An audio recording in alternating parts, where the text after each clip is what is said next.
10 जून हा राष्ट्रवादीचा स्थापना दिवस. राष्ट्रवादीच्या वर्धापन दिनाच्या मुहूर्तावरच सांगली जिल्ह्यात राष्ट्रवादी शरदचंद्र पवार पक्षाला मोठा राजकीय धक्का बसला असून राष्ट्रवादीचे नेते माजी आमदार ॲडव्होकेट सदाशिवराव पाटील यांचे सुपुत्र माजी नगराध्यक्ष ॲडव्होकेट वैभव पाटील यांनी राष्ट्रवादी पक्षाला सोडचिठ्ठी देत सत्ताधारी भारतीय जनता पक्षात प्रवेश केलाय.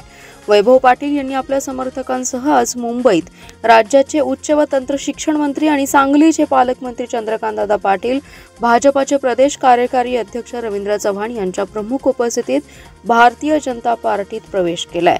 ॲडव्होकेट वैभव पाटील यांनी भाजपमध्ये प्रवेश केल्याने खानापूर विधानसभा मतदारसंघातील राजकारणाला पुन्हा एकदा कलाटणी मिळाली आहे. यावेळी शिराळ्याचे आमदार सत्यजित देशमुख, भाजपाचे जिल्हाध्यक्ष सम्राट महाडिक, माजी उपनगराध्यक्ष सुभाष पाटील, विराज दूध संघाचे चेअरमन विशाल पाटील, नगरसेवक पृथ्वीराज पाटील, पद्मसिंग पाटील, युवा नेते जगन्नाथ पाटील यांच्यासह पाटील गटाचे प्रमुख कार्यकर्ते व पदाधिकारी उपस्थित होते.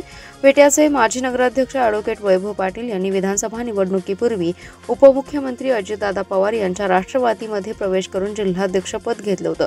विधानसभा निवडणुकीत खानापूर मतदारसंघात महायुतीकडून आमदार सुहास बाबर यांना उमेदवारी मिळाल्यानंतर त्यांनी अजितदादा पवार यांच्या राष्ट्रवादीला रामराम ठोकून शरदचंद्र पवार राष्ट्रवादीमध्ये प्रवेश करून त्या पक्षाची उमेदवारी घेत विधानसभेची निवडणूक लढवली.